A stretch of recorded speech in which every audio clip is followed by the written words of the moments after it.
ताज्या बातम्या पाहण्यासाठी धन्यवाद न्यूज चॅनलला सबस्क्राईब करा आणि बेल आयकॉनवर प्रेस करा। IAS अधिकारी तुकाराम मुंढे यांनी घेतली DCM सुनेत्रा पवार यांची भेट। या महत्त्वाच्या विषयावर झाली दोघांमध्ये चर्चा। पहा नेमकं काय घडलंय। नमस्कार मित्रांनो, धन्यवाद न्यूजमध्ये आपल्या सर्वांचे स्वागत। अन्न औषध प्रशासन विभागाचे आयुक्त तुकाराम मुंढे यांनी राज्याच्या उपमुख्यमंत्री सुनेत्रा पवार यांची भेट घेत त्यांच्याशी विविध विषयांवर व सध्या सुरू असलेल्या कामकाजाबद्दल सविस्तरपणे चर्चा केलेली आहे।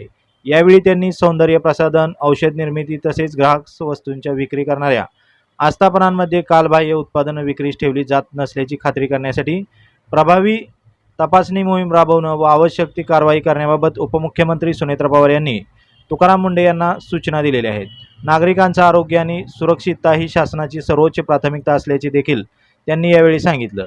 यामुळे या भेटीनंतर IAS अधिकारी तुकाराम मुंढे हे आणखी आक्रमकपणे कारवाई करतील। याबद्दल आता तुम्हाला काय वाटतं नक्की कमेंट करा आणि व्हिडिओला शेअर करा। धन्यवाद।